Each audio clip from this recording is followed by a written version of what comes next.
somos hijos de Dios. Ahora, las plantas tienen cuerpo, pero no tienen un alma. Los animales, y esto seguramente le va a sorprender, tienen alma. En ese sentido, la palabra alma significa sencillamente vida consciente.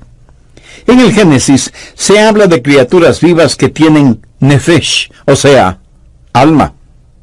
Por si no lo sabía, su perro tiene mente, emoción y voluntad. Pero lo que le hace al hombre más que un animal inteligente es que tiene un espíritu. Los perros nunca oran, aunque muchos seres humanos tampoco lo hacen. Y los animales no piensan en la eternidad. Las plantas tienen vida inanimada, los animales tienen vida animada, pero solo los humanos tienen vida espiritual. Dios puso en nosotros un espíritu, sopló en nuestra nariz aliento de vida y vinimos a ser seres vivientes, porque el Espíritu de Dios está en nosotros. Es el Espíritu el órgano de nuestro conocimiento espiritual, y Dios creó al hombre para vivir en él, y Adán fue una casa de 3 cuartos, por así decirlo. Siendo que Dios es un Dios trino, tiene preferencia por el número 3, Padre, Hijo y Espíritu Santo. Y todo lo que Dios creó refleja esa verdad. ¿Qué es el espacio? Altura, anchura y profundidad. La altura no es la anchura y la anchura no es la profundidad. Cada una es diferente, pero son lo mismo. Son distintivas, pero inseparables, como el Padre, el Hijo y el Espíritu Santo. Pero no solo el espacio, sino también el tiempo. ¿Qué es el tiempo? Pasado, presente y futuro. El pasado no es el presente no es el futuro y el futuro no es el pasado. Cada uno es distintivo, pero son inseparables. Y cuando Dios creó al hombre, lo hizo cuerpo, alma y espíritu. Y todo vuestro ser, espíritu, alma y cuerpo, sea guardado irreprensible para la venida de nuestro Señor Jesucristo. Fiel es el que os llama, el cual también lo hará.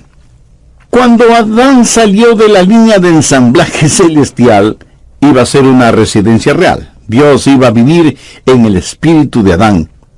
Y cuando la Biblia dice que Dios caminaba con Adán, ¿cree usted que Dios físicamente tomaba a Adán por el brazo para pasear por el jardín del Edén?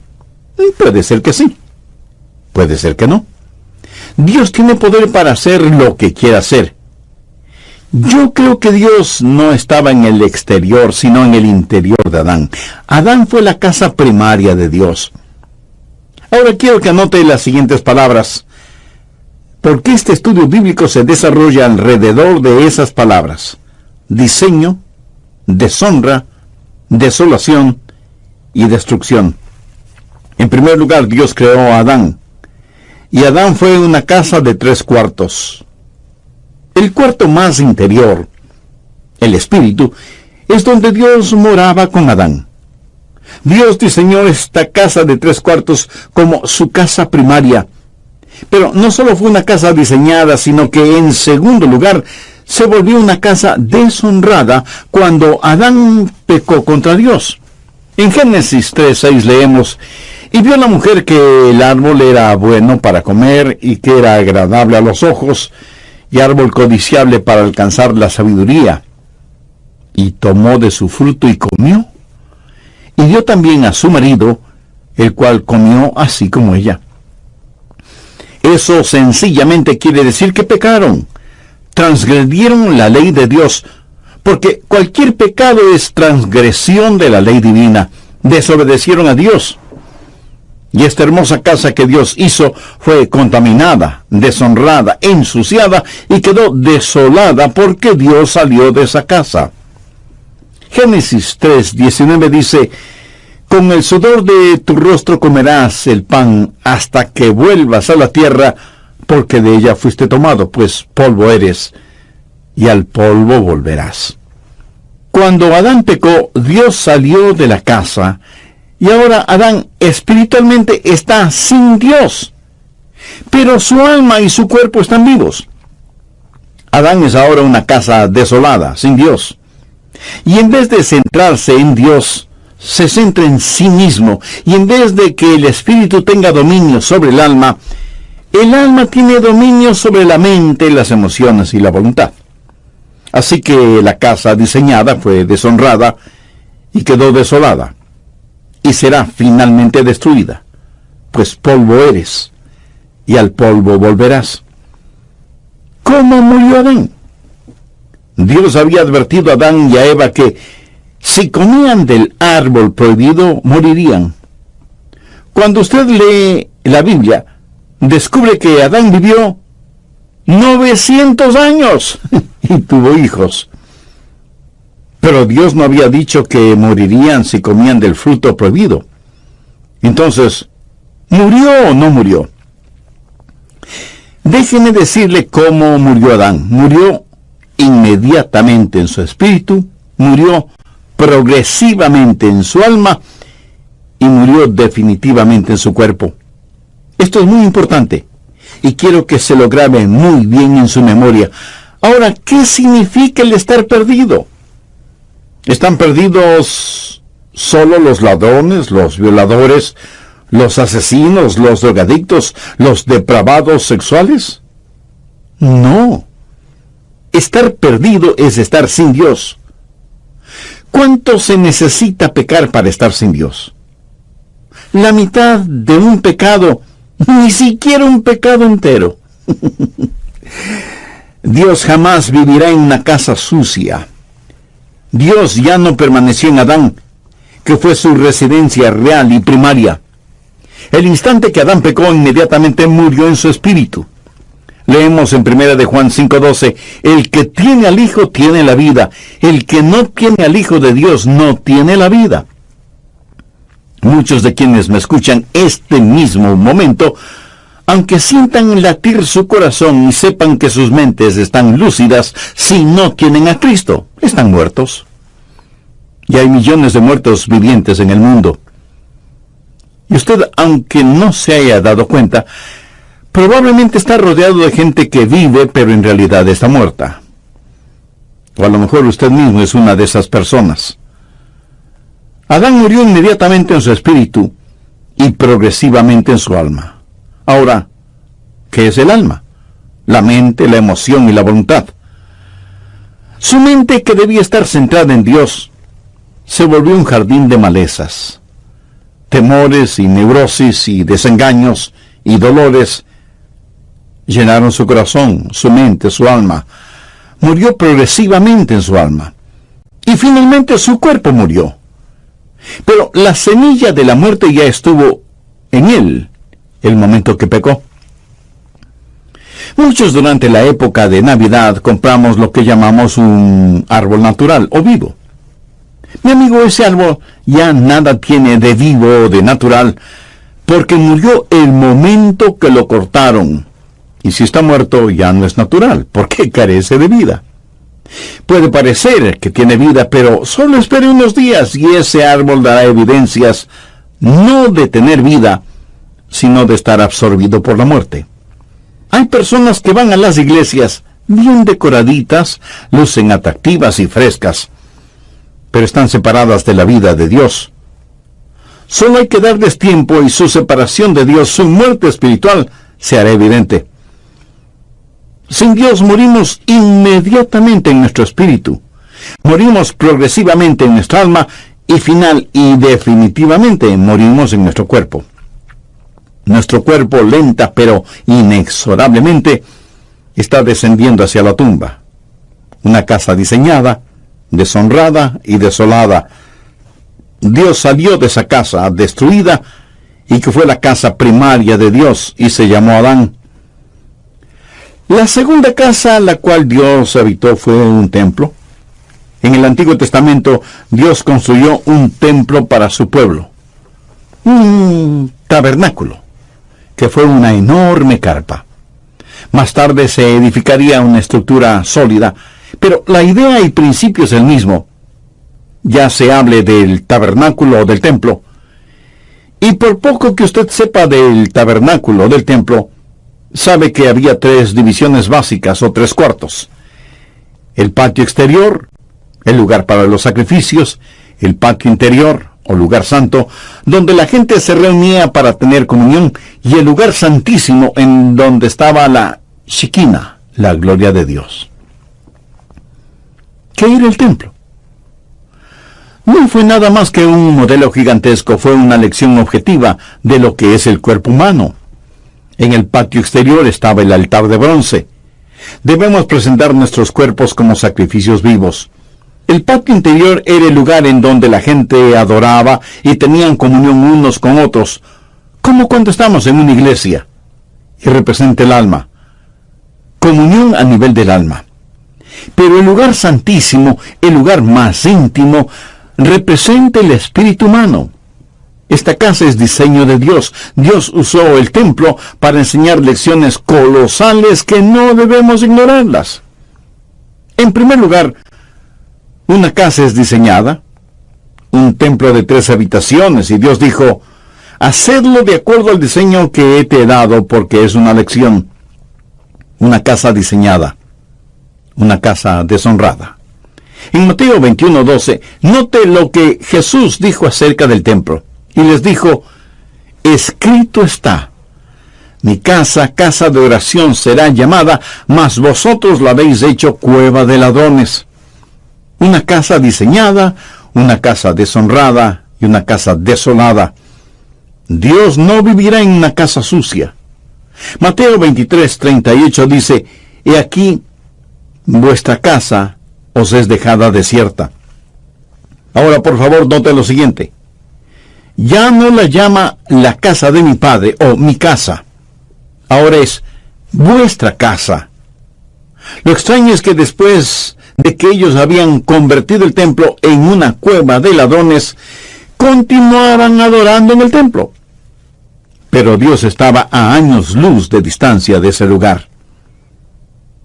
Ya no es la casa de Dios, es su casa. Una casa diseñada, una casa deshonrada, una cueva de ladrones, una casa desolada, una casa destruida. Busque Mateo 24, versos 1 y 2. Cuando Jesús salió del templo y se iba, se acercaron sus discípulos para mostrarle los edificios del templo. Respondiendo él les dijo, ¿veis todo esto? De cierto os digo que no quedará aquí piedra sobre piedra que no sea derribada. En la actualidad usted puede visitar el sitio en donde estuvo el templo una vez y no encontrará una piedra sobre otra. Hay otros templos que han sido preservados, pero no este. La profecía de Jesús se cumplió. Está viendo lo que sucede. Una casa primaria, una casa designada y diseñada, y Dios sigue adelante. ¿Alguna vez ha considerado a su cuerpo como la casa de Dios? Si usted es un creyente, sabe que su cuerpo es el templo del Espíritu Santo, y así lo enseña enfáticamente la palabra de Dios. Ahora, si usted no tiene una relación personal con Dios por medio de Jesucristo, no se preocupará demasiado en tener la casa de Dios limpia y en orden. ¿Que cómo puede tener una relación con Dios ahora mismo? Por medio de una sencilla oración que le invito a orar con sus propias palabras. Dios eterno, gracias por hablarme por intermedio de este mensaje. Nunca antes pensé que mi cuerpo era o puede ser tu casa, y deseo tu presencia en mi vida. Señor Jesús, tú llegaste a sacrificar tu propia vida en la cruz para proveer para mí el perdón de mis pecados y para darme vida eterna. Gracias por tu amor, gracias por perdonarme, limpiarme, salvarme. Este momento por fe te recibo en mi corazón como mi Salvador y Señor, y pido que realices en mi vida los designios de tu voluntad. En tu santo nombre lo pido. Amén.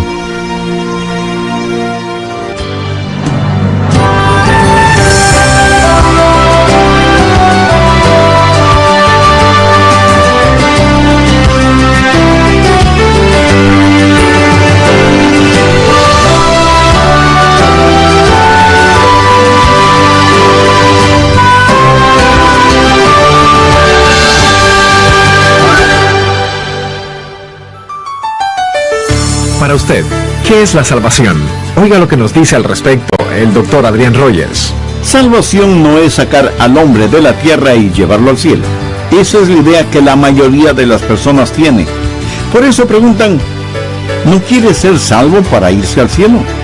Ahora, por supuesto que quiero ir al cielo, pero eso no es la salvación.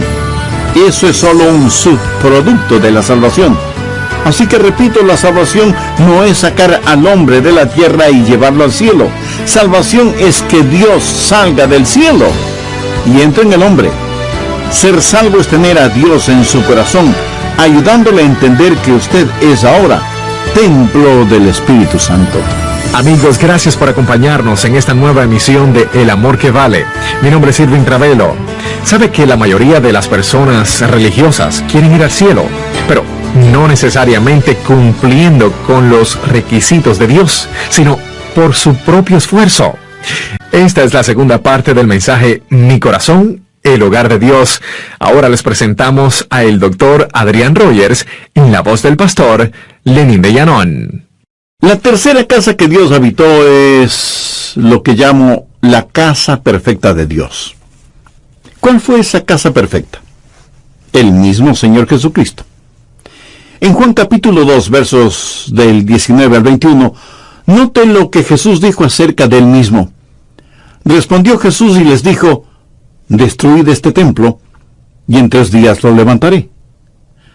Dijeron luego los judíos, en 46 años fue edificado este templo, y tú en 3 días lo levantarás. Mas él hablaba del templo de su cuerpo. Jesús supo que su cuerpo era el templo de Dios, y era un templo perfecto. Primero, una casa designada. Jesús dijo, has preparado un cuerpo para mí, una casa diseñada. Él fue el segundo Adán, cuerpo, alma y espíritu. Fue totalmente perfecto. Una casa designada. Él pudo señalar a quien quiere y decir, ¿quién de ustedes me acusa de pecado?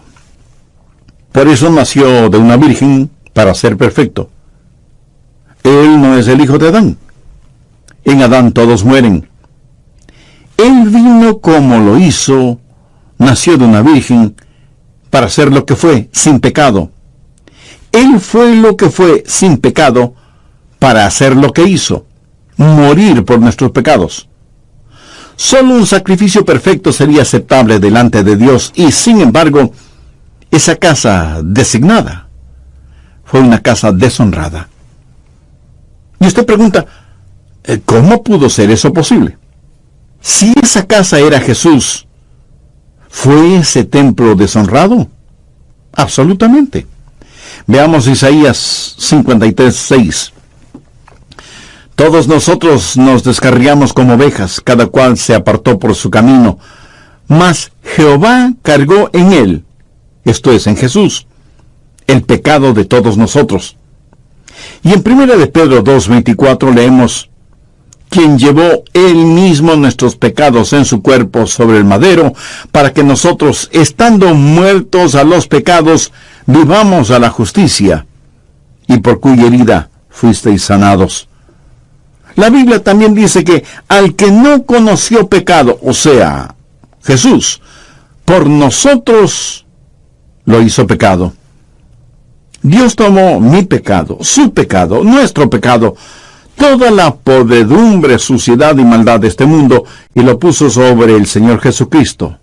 Él nunca pecó, pero todos nuestros pecados fueron puestos sobre Él. Una casa designada, una casa deshonrada, una casa desolada. Veamos Mateo 27:46.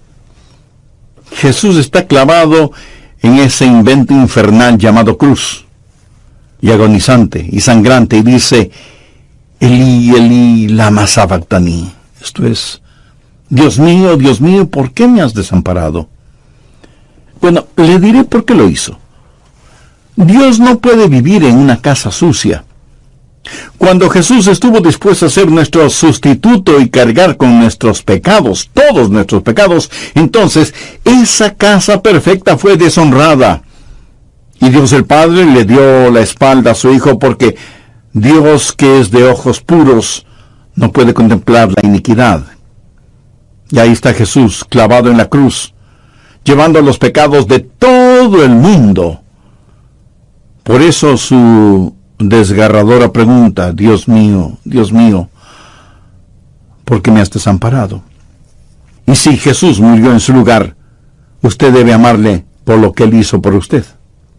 Antes de morir, David dijo: aunque ande en valle de sombras de muerte, no temeré mal alguno, porque tú estarás conmigo.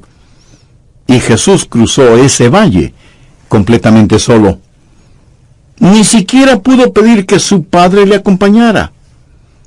Una casa designada, una casa deshonrada, una casa desolada, una casa destruida. Juan 2:19 dice: respondió Jesús y les dijo: destruid este templo y en 3 días lo levantaré. Jesús sabía que iba a ser destruido.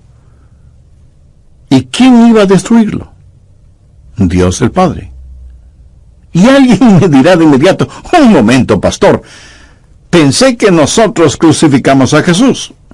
Bueno, sí, en el sentido que Él murió por nuestros pecados. Pero en Isaías 53:10 leemos: con todo esto, Jehová quiso quebrantarlo, sujetándole a padecimiento. Cuando Jesús tomó mi pecado y fue mi sustituto en la cruz, Dios tenía que tratarle a Él como me hubiera tratado a mí. Una casa designada, una casa deshonrada, una casa desolada, una casa destruida. La Biblia dice en Romanos 8:32, el que no escatimó ni a su propio Hijo. Permítame hacerle una pregunta. Si Dios no escatimó ni a su propio Hijo cuando llevó nuestros pecados en la cruz, ¿qué le hace pensar que Dios va a perdonarle a usted si rechaza a quien llevó sus pecados, o sea, a Jesús? La casa primaria de Dios fue Adán. La casa perfecta de Dios fue el Señor Jesús. ¿Sabía que Dios dejó de cambiarse de casa? Veamos 1 Corintios 6, 19 y 20. ¿O ignoráis que vuestro cuerpo es templo del Espíritu Santo, el cual está en vosotros, el cual tenéis de Dios, y que no sois vuestros? Porque habéis sido comprados por precio. Glorificad pues a Dios en vuestro cuerpo y en vuestro espíritu, los cuales son de Dios. ¿Quiere saber en dónde vive Dios ahora? Si usted es un creyente, Dios vive en usted. Dios vive en mí. Y ya no se cambiará de casa. Y tal vez usted me pregunte: pastor, ¿está seguro de eso? Total, absoluta y completamente seguro.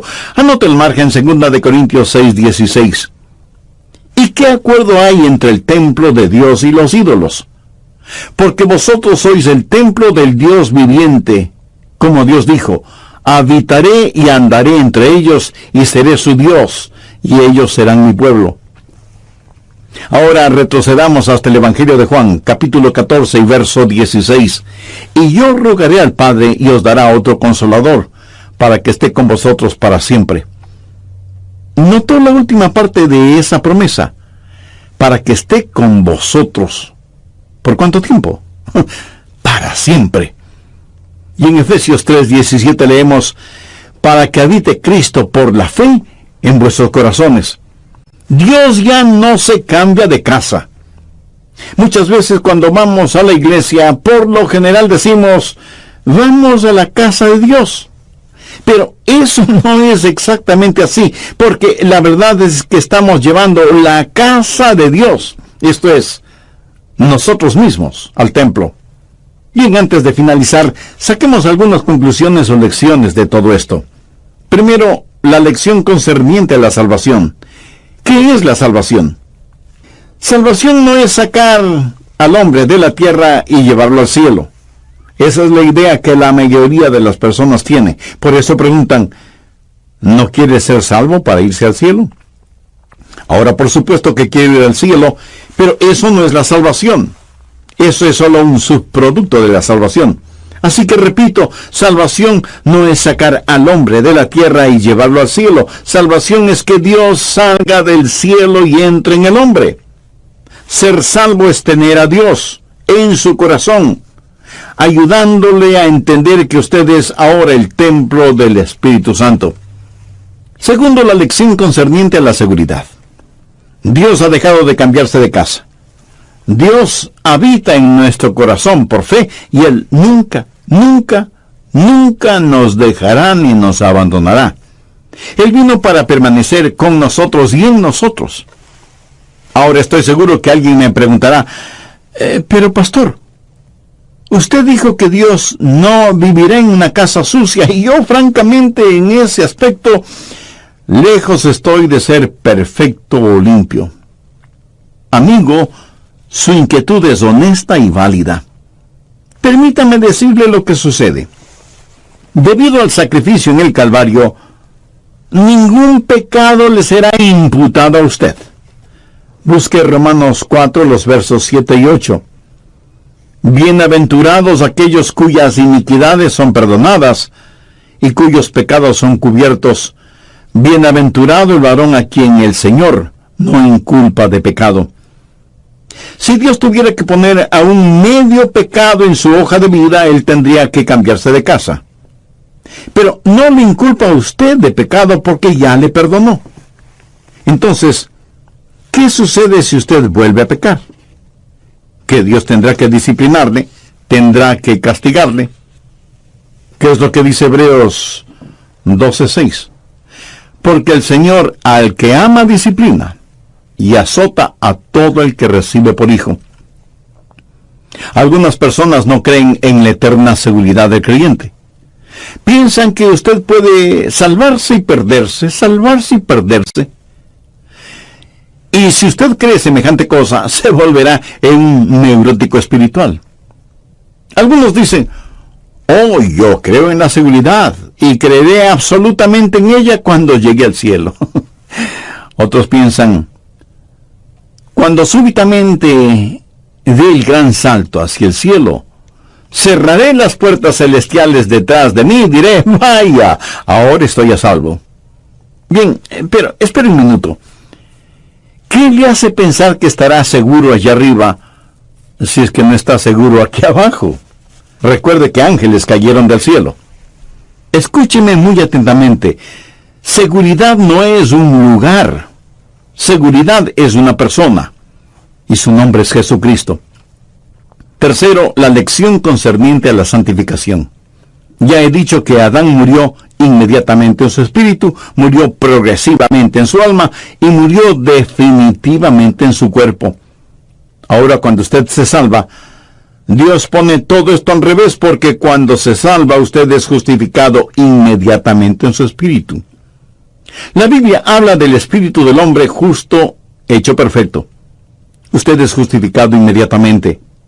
El momento en que usted le dice sí a Jesucristo, ese mismo instante es justificado en su espíritu y cada pecado, cada mancha, cada arruga es enterrado en la tumba del olvido de Dios. Y no solo que es justificado inmediatamente en su espíritu, sino que es santificado progresivamente en su alma. Adán murió progresivamente en su alma, pero usted es santificado progresivamente en su alma. Dios trabaja en usted diariamente para que sea más y más a la semejanza del Señor Jesucristo, porque nosotros no estamos totalmente santificados todavía. Filipenses 1:6 dice, al que comenzó en vosotros la buena obra, la perfeccionará hasta el día de Jesucristo. Justificados inmediatamente en el Espíritu, santificados progresivamente en el alma y por último, un día seremos glorificados. La Biblia enseña que uno de estos días Él va a cambiar mi cuerpo vil a la semejanza de su cuerpo glorioso. Por eso el salmista dijo, estaré satisfecho cuando despierte a tu semejanza. ¿Cómo voy a hacer? No lo sé. Pero sí sé una cosa. Seré a la semejanza de Jesucristo. Y eso es más que suficiente para mí. Y espero que sea más que suficiente también para usted. Un niño o niña de 3 años